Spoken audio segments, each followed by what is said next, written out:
y les comparto mi pantalla. Ok, entonces, ayer les decía que si yo quiero saber la altura de una bomba, ¿verdad? La altura efectiva de una bomba, que es una de las variables que aparecen en las curvas de desempeño, bueno, pues simplemente lo que tengo que hacer es poner un manómetro aquí, ¿verdad? Poner un manómetro en la entrada, P1, luego poner un manómetro en la salida, ¿verdad? En la salida de la voluta, vamos a llamar P2. Y yo al restar P2, entonces el flujo al ir de 1 a 2, ¿verdad? El flujo al ir de 1 a 2, el flujo se va a presurizar. Y esa diferencia de presiones, de hecho aquí tengo la fórmula, esa diferencia de presiones entre ρg me va a dar la altura efectiva. Ahora, esa altura efectiva, ¿qué me representa? Bueno, recuerden que en una bomba ya hicimos un balance energético, pero aquí se lo repito. En una bomba yo meto cierta altura energética del eje. Pero el flujo al pasar entre álabes y todo eso, pues va a perder cierta energía por fricción. Entonces, esta es la energía disponible. Y si la energía disponible que yo le meto desde afuera al fluido, parte de esa energía se va a desperdiciar por fricción, la energía que queda es la altura efectiva. Entonces, y esa altura efectiva se puede leer con manómetros en la entrada y en la salida de la bomba, ¿verdad? Entonces, esa es toda la energía disponible que yo meto desde fuera. Parte de esa energía se va a desperdiciar por fricción. Balance de energía que les mostré el día de ayer me dice que lo disponible menos lo que se pierde es lo que la bomba efectivamente transmite al fluido. Y esa altura efectiva se ve reflejada en la diferencia de presiones, ¿verdad? Eso fue lo que vimos el día de ayer. Ahora, es aproximado porque sí hay un cambio de elevación, ¿verdad? Estrictamente hablando, hay una diferencia de altura entre 1 y 2, ¿verdad? Sí hay una diferencia de zetas, pero la verdad es que la diferencia de zetas, esa energía de elevación es muy pequeña comparada con la energía de diferencia de presiones. Entonces, comparativamente, pues puedo ignorar esto, ¿verdad? Esas son cantidades muy chiquititas comparado con el término P1 menos P2, ¿verdad? Bueno, P2 menos P1 sobre ρg, ¿verdad? Entonces, por eso se ignoran las elevaciones. Simplemente porque comparativamente las elevaciones son prácticamente nada, ¿verdad? De hecho, fue lo que dije yo aquí. Cambio de elevaciones son mucho más pequeños que delta P sobre ρg. También hablamos de la potencia en freno. Les decía que esa potencia que uno mete desde fuera, ¿verdad? Esta energía que uno mete desde fuera, la potencia de entrada, esa potencia de entrada, ¿verdad? Bueno, esta potencia de entrada, a través de rodamientos, etcétera, se va a perder algo. Y al final nada más queda la potencia del eje, ¿verdad? Y esa potencia del eje, por las pérdidas por fricción del fluido, me queda la altura efectiva. Pero esta potencia de entrada que yo inyecto desde fuera, ¿verdad? Esa potencia de entrada es el BHP y se llama BHP, potencia al freno, porque si ese eje está rotando a cierta omega y yo pongo un freno, ¿verdad? Yo pongo un freno ahí para frenarlo, este freno va a tener que generar cierto torque para frenarlo. Y ese es el T omega. Esa es una manera de medir la potencia que estoy transmitiendo en el eje, ¿verdad? Es una manera de medir, es la potencia al freno. Entonces, bueno, pues, por eso se llama BHP, potencia al freno. El B viene del inglés, que es brake, que es freno, ¿verdad? Brake. Y los HP hacen referencia a las unidades de potencia HP, ¿verdad? Bueno, entonces eso fue lo que vimos el día de ayer. El día de hoy vamos a hablar acerca de la eficiencia. Y todas las bombas tienen cierta eficiencia. Y vamos a seguir hablando de eso. Ahora lo vamos a poder apreciar ahora que veamos las curvas de desempeño. Entonces, lo cierto es, ¿verdad? Que toda bomba tiene cierta altura efectiva, ¿verdad? Es lo que se transmite efectivamente al fluido. Y si la bomba maneja cierto caudal, yo voy a tener cierta potencia teórica. La potencia teórica es la potencia que la altura efectiva de alguna manera transmite al fluido, ¿verdad? Es lo que la bomba, ya después de fricción y todo, lo que se queda, lo neto, ¿verdad? Es lo que transmite al fluido para impulsarlo, ¿verdad? Entonces es la potencia teórica. Pero bueno, la potencia teórica es eso, es teórico, porque la verdad es que desde afuera yo le meto esto, ¿verdad? Y al final, por pérdidas va a quedar cierta H efectiva y es esa la que se encarga de bombear efectivamente al fluido con cierta potencia teórica. Ahora bien, hay un nexo entre la potencia teórica y la potencia de entrada. La teórica es la que impulsa el fluido, la que queda, mientras que la de entrada es la cruda, la que yo meto desde fuera, ¿verdad? Entonces, lo que yo meto desde fuera, parte se desperdicia y parte se aprovecha, ¿verdad? Entonces, la eficiencia es una medida de cuánto se aprovecha de la potencia de entrada, ¿verdad? Entonces, esa eficiencia es simplemente el cociente de la potencia teórica sobre la potencia, que también vamos a llamar la potencia hidráulica, ¿verdad? Sobre la potencia de entrada, la potencia cruda. Obviamente la potencia hidráulica va a ser menor que la potencia de entrada, entonces este es un valor menor a 1, ¿verdad? Es un valor menor a 1. Pero bueno, eso es una eficiencia que ya me compara lo crudo de afuera con lo que se aprovecha dentro. Pero todas las pérdidas que pueden existir desde la entrada, digamos, desde afuera hasta el impulso del fluido, ¿verdad?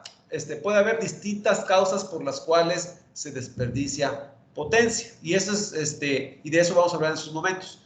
Entonces, la eficiencia, ¿verdad? Es una medida de lo que se aprovecha con respecto a lo que yo tenía. Y la eficiencia se puede partir en 3 partes. ¿Por qué es importante conocer esto?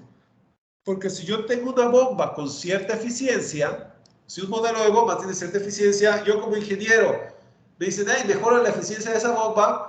Bueno, pues hay que fijarse en 3 aspectos de la eficiencia para ver dónde se puede mejorar. Entonces vamos a hablar primero de la eficiencia volumétrica. La eficiencia volumétrica hace referencia al caudal que se transporta versus el caudal que teóricamente debería de transportarse. Si recuerdan el día de ayer, yo les decía que a veces el rodete, ¿verdad? Aquí, el rodete, a la hora de ensamblarlo, a veces hay un claro entre los álabes y la tapa, ¿verdad? Y entonces cuando el flujo sale disparado centrífugamente, ¿verdad? Cuando el flujo sale disparado centrífugamente, a veces parte se filtra, ¿verdad? Parte se filtra de un álabe a otro. Entonces a veces, ¿verdad? El flujo se filtra en ese claro. Y eso hace que se generen remolinos, ¿verdad? Se generan remolinos. Y entonces, pues en cada revolución ya no estoy cuchareando todo el fluido. Lo ideal es de que el fluido pase libre, pero parte del fluido se regresa, ¿verdad? Y luego otra vez. Entonces, no se cucharea, por así decirlo, no se acarrea todo el fluido que teóricamente debería de acarrearse. Entonces, la eficiencia volumétrica, recuerden que el caudal, en la fórmula de eficiencia, el caudal que se maneja es un parámetro. Entonces, si yo no estoy acarreando todo el caudal que debería, estoy reduciendo la eficiencia, ¿verdad? Yo tengo un caudal que yo supongo que es perfecto, pero si en cada revolución se está filtrando hacia atrás cierta parte, entonces el caudal es menor de lo que yo creía y entonces el cociente se va a reducir, es decir, se reduce la eficiencia. Entonces, parte de la eficiencia es la eficiencia volumétrica, la eficiencia del volumen que yo estoy transportando, ¿verdad? Entonces, existe pérdida de caudal debido a filtración en los claros entre álabes con la cubierta, ¿verdad? Lo que yo les decía. Entonces, una cosa es el caudal teórico que yo debería de, perdón, el caudal que yo estoy transportando y el caudal total, ¿verdad? El caudal total es el caudal que yo estoy transportando más el caudal perdido. La L viene del inglés losses, ¿verdad? Pongo la fórmula así porque así aparece en la literatura, ¿verdad? La mayoría de los libros están en inglés. Entonces, losses significa pérdidas, ¿verdad? Entonces, el caudal que estoy acarreando efectivamente más aquel que se está filtrando es el caudal que en teoría yo debería de transportar, el caudal total, ¿verdad? Pero en realidad yo nada más estoy transportando una porción de ese caudal. Entonces, caudal que yo estoy transportando entre el caudal total, que es el que estoy transportando, más lo perdido, esa es la eficiencia volumétrica, ¿verdad? Entonces, si ustedes como ingenieros quieren mejorar la eficiencia de una bomba, un aspecto es cómo minimizar esa situación, la situación de la filtración, ¿verdad? Ese es un aspecto. Bueno, vamos a hablar de otro aspecto de la eficiencia. El otro aspecto de la eficiencia es el H efectiva, ¿verdad? El H efectiva. Ahora, esta H efectiva se puede, de alguna manera, se puede traducir en dos fuentes. La primera es la eficiencia hidráulica. Fíjense bien, la fórmula del H efectiva se las puse el día de ayer. H efectiva es el H del eje menos las pérdidas por fricción, ¿verdad? De fricción del fluido, ¿verdad? Fricción del fluido.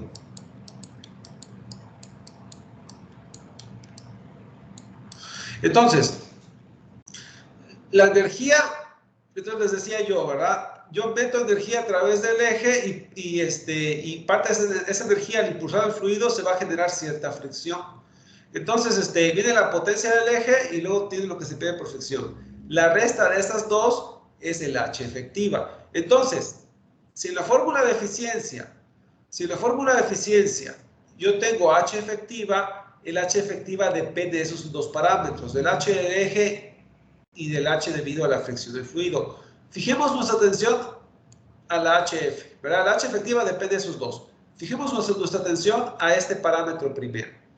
Y eso es nuestro segundo tipo de eficiencia, la eficiencia hidráulica. Entonces, ahí existe fricción de flujo en el ojo debido al ajuste imperfecto entre el flujo entrante y la entrada de los álabes. Dicho de otra manera, si nos vamos aquí a nuestro diagrama, ¿verdad? Este diagrama que está ya hecho con computadora, ¿verdad? Vamos, diagrama mejor hecho que un vil garabato. Bueno, pues en realidad aquí hay un empate. Aquí hay un empate, ¿verdad? Hay un empate de esta sección con esta sección, ¿verdad? Pero bueno, este empate no es tan simple, ¿verdad? A la hora que el flujo pasa de aquí y entra acá, ¿verdad? Aquí se pueden formar ciertos claros, que aquí no se van a apreciar, ¿verdad? Pero precisamente cada vez que hay una junta de piezas, ¿verdad? Pues ahí ya hay cierta... Es más, si nos fijamos con lupa, ¿verdad? Me estoy imaginando una situación. Un empate nunca es perfecto. Es decir, puede ser que un lado esté un poquito más arribita del otro, ¿verdad? Por ejemplo, ahí. Cada vez que yo tengo empate de piezas, si uno se fija con lupa, ¿verdad? Hay un ligero desnivel, porque es empate de dos piezas distintas. Entonces el flujo cuando viene por aquí, ¿verdad? Y se mete, pues va a rozar con la esquina. Va a rozar con la esquina. Entonces ahí ya hay fricción, ¿verdad? Ahí ya hay nuestro primer HF, ¿verdad? Ahí ya hay nuestro primer HF. En el empate, ¿verdad? El flujo al rodear la esquina, ahí roza y se forman vórtices, ¿verdad? Y ahí ya hay la primera fuente de fricción. Aunque sea fracciones de milímetro, eso existe, ¿verdad? Ya nos perjudicó en algo, ¿verdad? Esa es una situación, pero no es la única. Vamos a ver aquí qué más les apunté. También existe fricción de flujo en general debido al ajuste imperfecto entre todas las piezas. Es lo que yo les decía. Por ejemplo, aquí, cuando el flujo pasa entre álabes, cuando un flujo pasa entre álabes, ahí hay un claro, ¿verdad? Entonces, en el claro, el flujo al pasar de un álabe a otro, pues ahí se generan patrones de flujo, ¿verdad? Y bueno, ese es uno sencillo, pues pueden ocurrir varios, realmente es un sistema muy complejo. Pero el flujo al filtrarse, ¿verdad? Puede generar fricción, ¿verdad? Entonces se generan varios patrones de flujo ahí adentro, ¿verdad? Y debido a cuando el flujo se filtra ahí entre los recovecos, Porque hay un flujo que quiere pasar limpio. Hay un flujo que quiere pasar limpio y luego hay un flujo que está dando vueltas. Entonces aquí hay fricción. Aquí uno quiere ir rápido, el otro está yendo más lento, está yendo en otra dirección y ahí hay fricción, ¿verdad? Y eso va frenando el flujo. Entonces ahí también hay HF. Entonces realmente hay HF desde la junta del empate hasta en esos huecos de fricción. Y realmente hay muchos recovecos aquí y allá porque las piezas no están compactamente selladas. Tiene que haber cierto claro para que las cosas se muevan, ¿verdad? Para que se muevan entre sí. Incluso aquí, cuando el flujo viene acá, ¿verdad? Parte del flujo, debe haber un claro entre la base del rodete y la voluta. Y también por ahí a veces el flujo se mete, ¿verdad? Y luego sale y se generan remolinos. Entonces, claro, es una pequeña cantidad, pero para el flujo que quiere pasar, ya hay una fricción de varias corrientes, ¿verdad? Entonces, realmente cada vez, en general, ¿verdad? En general, ¿verdad? En general, el ajuste imperfecto entre todas las piezas. El hecho de que haya piezas moviéndose uno con respecto a otras, como la base del rodete, ¿verdad? Con la carcasa, por ahí también se va a filtrar fluido, ¿verdad? Y eso también genera corrientes que van en contra de las corrientes que sí van donde tienen que ir. Entonces siempre va a haber un HF, ¿verdad? Entonces, la eficiencia hidráulica a qué es igual. Si yo tengo la altura efectiva. Fíjense bien, yo tengo la altura efectiva de la bomba comparado contra la altura energética que viene del eje. Esa es la eficiencia hidráulica. Es decir, es la energía que viene desde el eje y debido a las pérdidas por fricción, ¿verdad? Voy a tener una altura efectiva. Recuerden que la altura efectiva es HS menos HF. Y todo eso sobre HS, ¿verdad? Que es la fracción original. Y bueno, pues esto se hace 1, ¿verdad? Y después tengo la resta de HF sobre HS. Entonces la eficiencia hidráulica es una comparación de la energía que viene desde el eje, ¿verdad? Completa. Y luego debido a pérdidas por fricción, pues nada más me queda la altura efectiva. Entonces el cociente de esas dos es la eficiencia hidráulica. Entonces la eficiencia hidráulica es nada más, me compara, ¿verdad? La energía que me queda después de las pérdidas por fricción. Pero bueno, esa es la eficiencia hidráulica. Pero también tenemos otro tipo de eficiencia que tiene que ver con la altura efectiva, que es la eficiencia mecánica. Fíjense bien, la altura efectiva es un parámetro, pero ya vimos que la altura efectiva depende de HF. Pero adivinen qué, también depende de HS, ¿verdad? Entonces imagínense que desde fuera ustedes tienen un motor, ¿verdad? Un motor. Y ese motor, de alguna manera, ¿verdad? Se conecta a la bomba, ¿verdad? A la bomba. Ahora, aquí hay rodamientos, ¿verdad? Aquí hay rodamientos. Entonces, ahí se pierde parte de la potencia. No solo eso. Aquí, tal vez, ¿verdad? La base del rodete haga fricción con la carcasa. Entonces, también ahí hay pérdida.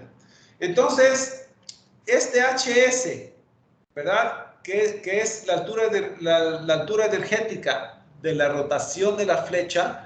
La rotación de la flecha desde el motor hasta la bomba, por lo menos en los rodamientos, y la fricción de la base del rodete con la carcasa, por lo menos ahí ya se degradó, ¿verdad? Ya se degradó. Entonces, igual, yo tengo la eficiencia mecánica. La eficiencia mecánica es, digamos, por así decirlo, la eficiencia de la flecha, bueno, el trabajo de la flecha, la potencia de la flecha sobre la potencia de entrada. ¿Verdad? Entonces yo tengo potencia de entrada aquí en el motor, desde afuera. Y luego se pierde parte de esa energía de rotación, se pierde en la fricción de los rodamientos, en la fricción de la base del rodete con la carcasa. Entonces, ¿qué es lo que va a pasar? Lo que queda, después de esas dos pérdidas por lo menos, lo que queda es la energía HS que se quiere transmitir al fluido antes de perder una porción en HF. Entonces, esa HS, ¿verdad? Esta HS corresponde a una potencia W.S.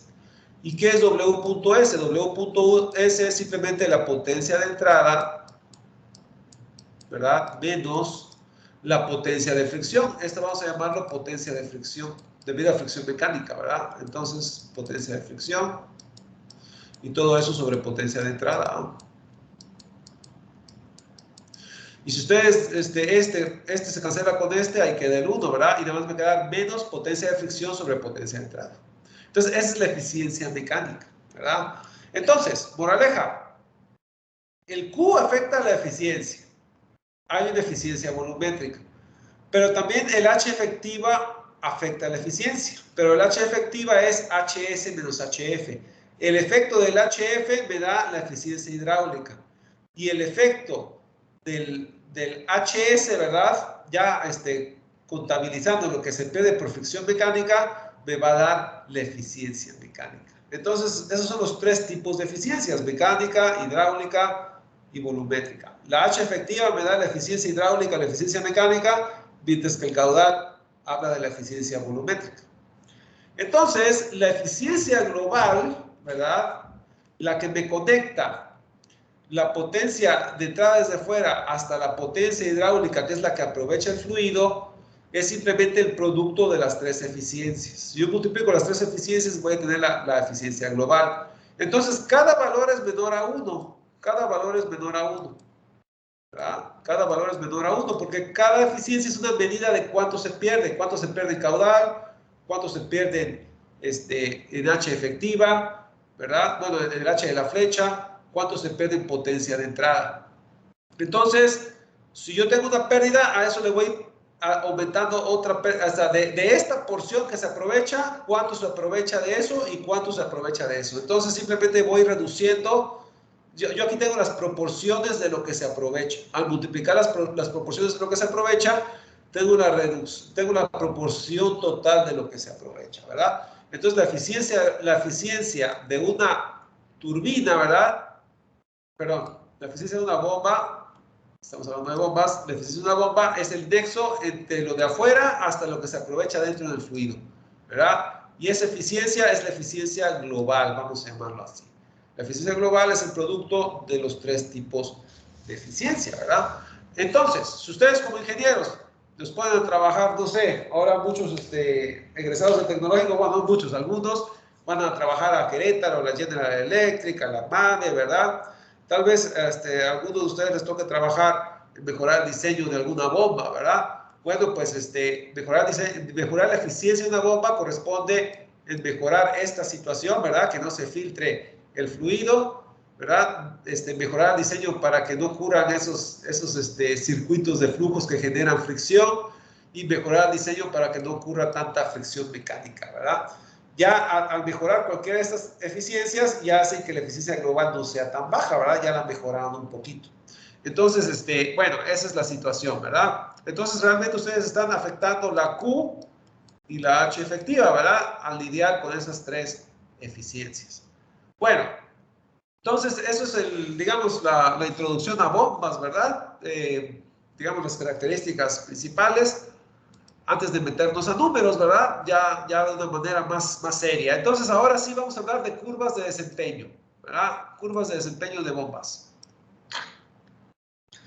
Y bueno, hay que mencionar que aunque aquí se presenta el caso de bombas centrífugas, que es lo que estamos viendo, la verdad es que las curvas de desempeño de bombas de los otros tipos de bombas, los de flujo mixto y los de axiales, ¿verdad? La manera en que se presentan los datos, en que se presentan las gráficas para bombas axiales y de flujo mixto es exactamente la misma. Entonces, lo que veamos aquí para bombas centrífugas se trata de la misma manera con flujo mixto y axiales. Es más, al final de esta unidad nada más voy a mencionar algunas diferencias. Las diferencias tienen que ver en los números, no en las curvas y cómo se procesan. Más que nada es en los números. Pero ya haré mención, ¿verdad?, de las curvas de desempeño de ese tipo de bombas cuando lleguemos al final de la unidad. Bueno, entonces, como ya les había comentado hace unas clases, como vimos análisis dimensional, la variable independiente es el caudal. Entonces, ya habíamos visto que en las curvas de desempeño de una bomba, uno tenía el eje horizontal, que es el caudal, Y después lo que se grafica verticalmente puede ser la altura efectiva de la bomba, ¿verdad? Que ya acabamos de ver que esto prácticamente es delta P sobre rho G, ¿verdad? Entonces lo que se presuriza el fluido dentro de la bomba, tanto en rodete como en voluta, sobre rho G, eso es el H efectiva de la bomba, es lo que estamos graficando. Ahora bien, hay curvas H versus Q, hay curvas BHP versus Q y hay curvas eficiencia versus Q, ¿verdad? Entonces Q es la variable independiente, es el eje horizontal, ¿verdad? La variable independiente es el caudal. Las variables dependientes son la altura, ¿verdad? Hay curva H versus Q, es decir, para cada caudal va a haber una altura efectiva que la bomba va a manejar, ¿verdad? También la potencia al freno BHP. Si la bomba maneja cierto caudal es porque yo le metí cierta potencia desde fuera, ¿verdad? Entonces al meterle cierta potencia desde fuera manejo cierto caudal y manejando este caudal manejo cierta H efectiva, ¿verdad? Esa es la manera de leerlo. Pero también está la eficiencia. Recuerden que la eficiencia es rho QGH sobre potencia de entrada. Entonces, cada caudal que yo vaya, cada BHP me va a dar cierto caudal. Y cada caudal me va a dar cierto H. Entonces, significa que en cada caudal que yo tenga, ¿verdad? En cada caudal que yo tenga, hay una potencia de entrada, que es el BHP, hay un H y hay un Q, ¿verdad? Cada potencia de entrada me da un caudal y cada caudal me da un H. Entonces, para cada potencia de entrada hay un Q, un H y una potencia de entrada.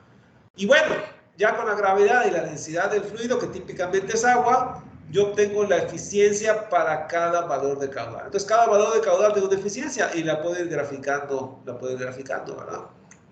Y ahí tengo la curva de desempeño para alguna bomba, ¿verdad? Ahora, esta curva de desempeño se hizo para alguna bomba con cierto diámetro de rodete a ciertas revoluciones por minuto, ¿verdad? Entonces, cuando uno tiene una bomba, uno hace experimentos con cierto diámetro de rodete a ciertas revoluciones por minuto y para cada BHP uno registra un caudal y una H, ¿verdad? Y si hago varias pruebas con varios HP, pues ya tengo mi curva de BHP, tengo mi curva de H y puedo calcular mi curva de eficiencia. Y bueno, ese es el rendimiento de la bomba para esas condiciones de trabajo, ¿verdad? Entonces, como les decía, las gráficas se hacen para alguna velocidad de rotación, pero también para algún diámetro de rodete, ¿verdad?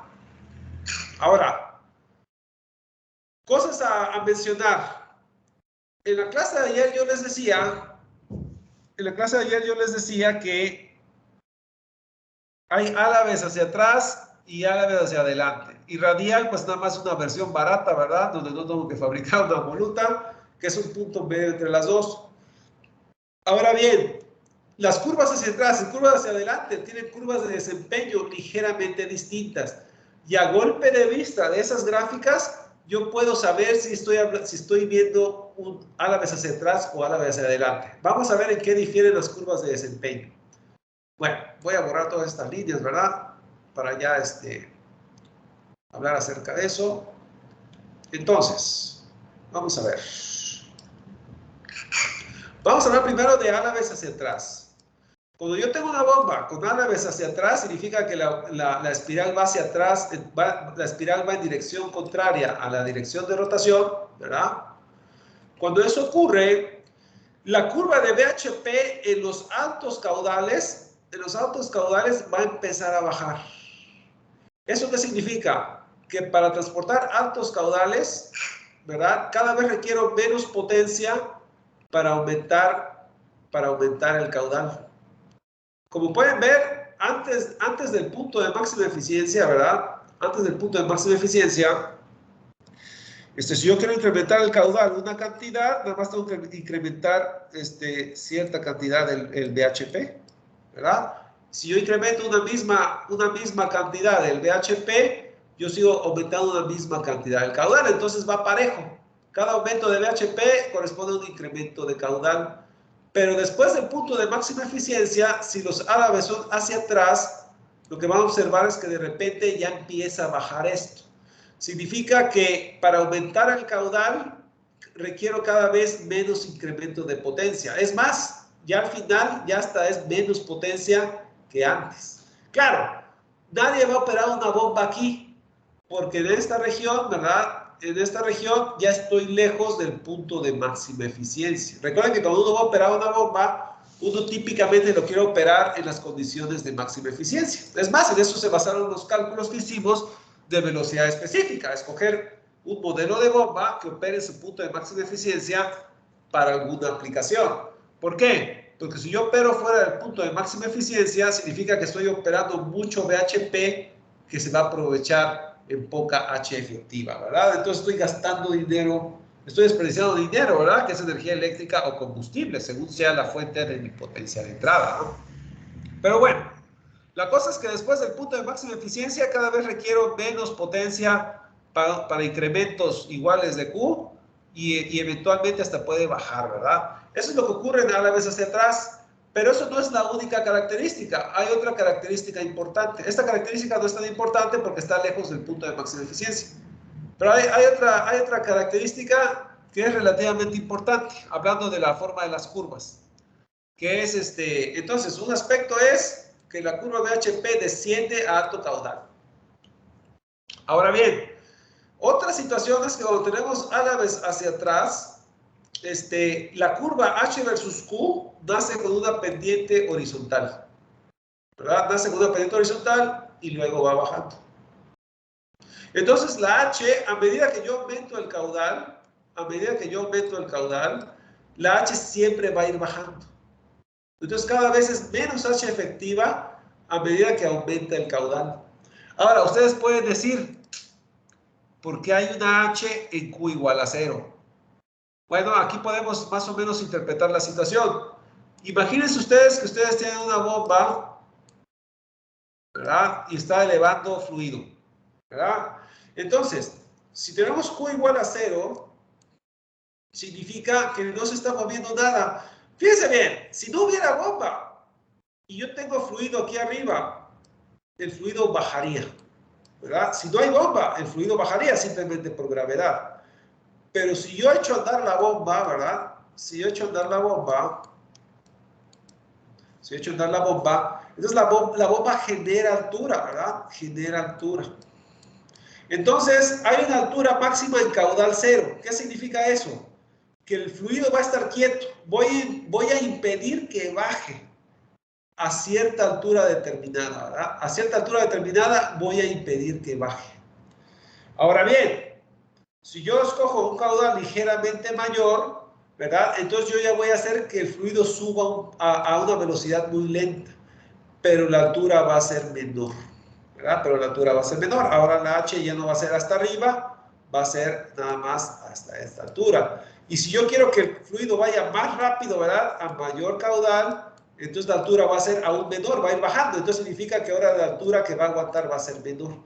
Entonces, a medida que yo aumento el caudal, a medida que el flujo va más rápido a la hora de subir, pues cada vez va a subir menos, ¿verdad?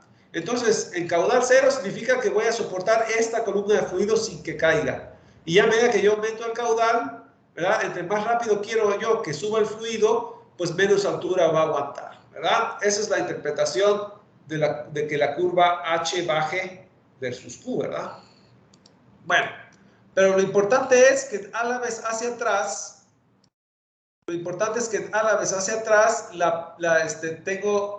nace, ¿verdad? Hasta con una pendiente negativa, es decir, pueden hacer horizontal o hasta pueden hacer con una pendiente bajando, ¿verdad? Pueden hacer con una pendiente bajando, ¿verdad? Entonces es de horizontal o bajando. Pero la cosa es que desde el inicio, ya si yo meto el caudal, ya la altura baja, ¿verdad? Esa es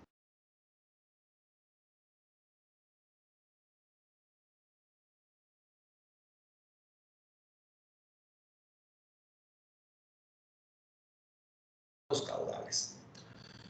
Bueno, así se ven las curvas de una bomba centrífuga con álabes hacia atrás. Vamos a hablar de álabes hacia adelante. Álabes hacia adelante, ahora estoy hablando de esta situación. Ahora la espiral va en el mismo, digamos que progresa en el mismo sentido que la rotación. Entonces, ahí, ahora la línea de BHP ahora va a subir después del Q de máxima eficiencia, ¿verdad? Ya tengo que gastar cada vez más potencia para un incremento igual de caudal. Es decir, cada vez cuesta más potencia lograr el mismo incremento de caudal, ¿verdad?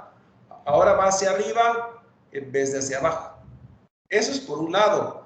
Pero por otro lado, ahora la pendiente, ¿verdad? Al inicio es positiva. La pendiente al inicio es positiva. Significa que en Q igual a 0, hay cierta altura que la bomba aguanta y al principio, ¿verdad? Para los bajos caudales, incrementar el caudal todavía aguanta más altura. Todavía aguanta más altura, ¿verdad? Claro, no dura para siempre. Ya después de un pequeño intervalo de caudales, ya otra vez empieza a bajar, ¿verdad? Aquí lo exageré, ¿verdad? Generalmente es algo así, ¿verdad? Ahí lo exageré, nada más para ilustrar el punto. Pero bueno, entonces, esa es la diferencia, ¿verdad? Esa es la diferencia entre las curvas, ¿verdad? Entre las curvas de álabes hacia adelante y hacia atrás. Son ligeras diferencias, ¿verdad? La pendiente de H versus Q al inicio, la pendiente de BHP versus Q al final, ¿verdad? Entonces, y bueno, pero recuerden, la razón por la cual estas son más, las de hacia atrás son más populares que hacia adelante es que si la flecha varía su omega, aunque sea muy poquito, ¿verdad? Ya en álabes hacia atrás, el caudal que entrega la bomba no oscila mucho. Pero en álabes hacia adelante, si oscila, aunque sea un poquito, las RPM, entonces el caudal que entrega la bomba puede oscilar mucho más, ¿verdad? Entonces, es decir, no es constante, ¿verdad? Una pequeña perturbación provoca un caudal oscilante considerable. Entonces, por eso se prefieren las de hacia atrás a las de hacia adelante, ¿verdad? Pero bueno, hay de todo, ¿verdad? Porque a veces uno tiene esto bien controlado, ¿verdad? Y uno dice, eso no me importa, ¿verdad? Bueno, entonces, ahora bien, datos a considerar. En las curvas de rendimiento hay un caudal máximo. Toda bomba puede entregar un máximo de un caudal máximo. Ahora, ninguna bomba va a operar a su caudal máximo, porque el caudal máximo la eficiencia es 0. Significa que están gastando mucho más potencia de la que se va a aprovechar, ¿verdad? Entonces nadie opera esto, pero eso es un número de referencia, porque el Q de máxima eficiencia de cualquier bomba se encuentra aproximadamente en el 60% del Q máximo. 60% del Q máximo. Entonces, el punto de máxima eficiencia, ¿verdad? El caudal de máxima eficiencia de un modelo, de cualquier modelo de bomba, está pasadito de la mitad del Q máximo, ¿verdad? Entonces, es algo que es importante saber, porque uno como ingeniero, si no tiene los datos a la mano y uno quiere operar una bomba, si uno tiene el dato del Q máximo, uno puede decir, o si uno no tiene una regla de la paciencia en ese momento, ¿verdad? Uno puede hacer un estimado bien crudo rápidamente, ¿verdad? Y decir, bueno, el Q de máxima eficiencia alrededor, ¿verdad? Alrededor de 0.6 veces el Q máximo, ¿verdad? A golpe de vista, yo me fijo en este valor y pues en mi cabeza digo, un poquito más de la mitad. Ya después checo, ¿verdad? Pero bueno, ya tengo una idea de como cuánto va a dar. Entonces, eso por un lado. Ahora bien, vamos a ver un poquito más, porque rara vez ustedes van a ver las curvas expresadas de esa manera. Es decir, curvas H versus Q, sí. Pero las curvas BHP y las curvas de eficiencia, típicamente, algunas personas las presentan así, pero en la mayoría de los casos esa información se presenta de otra manera. Ahorita vamos a ver cómo.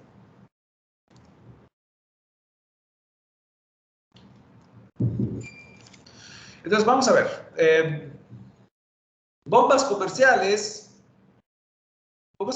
expresan sus datos de desempeño con varias curvas H versus Q para distintos diámetros de rodete. Entonces, curvas H versus Q. Ya vimos que son curvas que caen, ¿verdad? Algunas suben y luego caen, pero todas eventualmente caen. Ahora, lo que no les he dicho, ¿verdad? Y nos vamos a dar cuenta en unas clases más, es que las curvas H versus Q son aproximadamente parabólicas. No son estrictamente parabólicas, pero se parecen mucho a una parábola, ¿verdad? Entonces, eso para empezar. Ahora, les decía, cada una de estas curvas de eficiencia, ¿verdad? Perdón, cada una de estas curvas, H versus Q, BHP versus Q, eficiencia versus Q, son para algún diámetro de rodete y para algunas revoluciones por minuto, ¿verdad? Estas curvas fueron medidas en experimentos bajo ciertas condiciones de operación. Entonces, bombas comerciales, ¿verdad? Expresan sus datos de desempeño de cierta manera. Por ejemplo, hacen pruebas en distintos diámetros de rodete. Y cada diámetro de rodete, alguna RPM, ¿verdad? Algún número de RPM, hacen pruebas en varios diámetros de rodete. Y cada diámetro de rodete, pues va a tener una parábola distinta, ¿verdad? Va a tener una parábola distinta. Ahora bien, la información del BHP y de las eficiencias, ¿verdad? A veces se da en curvas de isocontornos. ¿A qué me refiero con eso? Bueno, como en las curvas de desempeño a veces se presentan para distintos diámetros, entonces imagínense la lata que para cada uno de esos diámetros se hiciera cada una de esas curvas de BHP y para cada uno de esos diámetros se hicieran varias curvas de eficiencia. Pues como que sería muy difícil de leer, ¿verdad? Entonces, para hacer el asunto más económico, ¿verdad? Para que sea más fácil de leer la información del BHP y de la eficiencia, en vez de presentarlas como curvas, eficiencia versus Q y BHP versus Q, lo que hacen es que presentan los datos como isocontornos. Y la manera de leerlo es lo siguiente. Imagínense ustedes que yo tengo una bomba, ¿verdad? Y yo a esta bomba le meto una potencia BHP. Y hay distintos valores de BHP. Vamos a suponer que yo le meto un valor BHP1, ¿verdad? Y aquí adentro hay cierto diámetro de rodete. Bien. Todo esto está dando a las RPM de mi gráfica, ¿verdad? Entonces hay cierto diámetro de rodete. Entonces lo que voy a hacer es que si mi bomba está operando un BHP1, me voy a la curva del valor de BHP que yo le metí. Entonces, si yo a esta bomba le estoy metiendo cierta cantidad de BHP1, me voy a la curva BHP1. Si el diámetro del rodete es el diámetro de 1, yo busco la intersección del BHP1 con el diámetro del rodete de 1, ¿verdad? Que es la curva H versus Q. Entonces, la intersección del BHP con la curva del D1, ¿verdad? Me va a dar este punto de intersección. Entonces, si yo meto un BHP, esta bomba me va a rendir cierta altura, cierto caudal y cierta eficiencia. Entonces, si yo conozco el BHP1, me voy sobre la línea de BHP1. En la intersección H versus Q para el diámetro de mi rodete, automáticamente, adivinen qué, ya tengo el H de mi bomba. Voy a tener el Q de mi bomba, ¿verdad? Y en ese punto está pasando, en esos isocontornos de eficiencia significa que en estas líneas es eficiencia constante. Entonces, este puede ser, no sé, este puede ser 90%, este puede ser 80%, este puede ser 70%, ¿verdad? Entonces, este punto de intersección, en este dibujo que yo hice aquí, está entre 80 y 70. Entonces, nada más me tengo que imaginar una línea imaginaria, ¿verdad? Me tengo que imaginar una línea aquí, que interpolando las distancias, este podría ser 75%, ¿verdad? Porque está entre el 70 y el 80, en el punto de intersección. Y entonces, esa sería mi eficiencia, ¿verdad? Y obviamente esa intersección del eje del Q, ya tendría mi caudal. Entonces, así se leen las curvas de desempeño, ¿verdad? Yo detecto el BHP, ¿verdad? Y en ese isocontorno del BHP voy a tener cierta H, H1 y Q1, ¿verdad? Entonces voy a tener cierta H y cierta Q, y ya tengo H1 y Q1. Y luego, nomás me imagino el isocontorno que pase por ese punto de intersección, ¿verdad? Y ya con las distancias, ahí interpolo la eficiencia. Entonces ya tengo el H y el Q y la eficiencia para un BHP dado. Esto es mucho más económico que estar dibujando líneas de BHP para distintos diámetros y curvas de eficiencia para distintos diámetros, ¿verdad? Es más latoso, es más fácil leerlo con la información de los isocontornos, ¿verdad? Entonces, esa es la manera en que se lee la información. Ahora, uno puede decir, ¿cómo funcionan los isocontornos? Bueno, vamos a ver si aquí lo puedo hacer rápidamente, ya que ya se va a acabar la hora. Estoy improvisando, ¿verdad? Espero que me venga a la cabeza de una manera rápida. Entonces, fíjense bien. Si nos fijamos en esto, vamos a suponer que este es el diámetro, este experimento se hizo en el diámetro D1. ¿Verdad? Esta parábola H versus Q corresponde al diámetro D1, ¿verdad? Entonces estamos en esta parábola, la parábola D1, de la curva H versus Q. Ahora, si se fijan en la curva BHP, va subiendo a medida que aumenta el caudal. A medida que aumenta el caudal, el BHP sube, ¿verdad? Entonces, a medida, por ejemplo, para este valor de H, bueno, para este valor de Q, corresponde este valor de H, ¿verdad? Y corresponde este BHP1. Entonces, este punto es simplemente, vamos a ver, entonces, a cierto caudal, ¿verdad? A cierto caudal yo voy a tener cierta H. Pero también a ese caudal voy a tener el BHP1.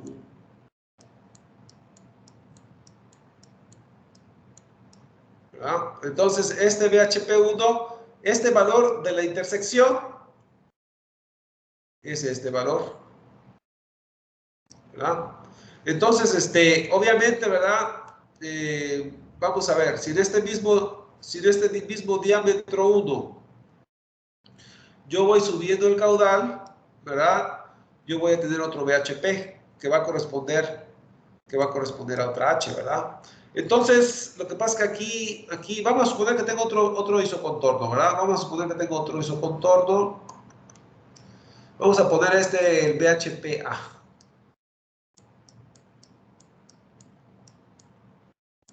¿Verdad? Uno intermedio. Entonces, cuando hace intersección, estamos analizando el rodete diámetro 1. Entonces, en esta intersección, aquí tengo el Q1 y aquí tengo el QA.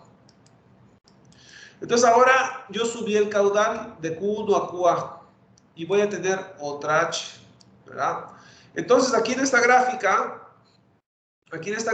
ahora subo a QA,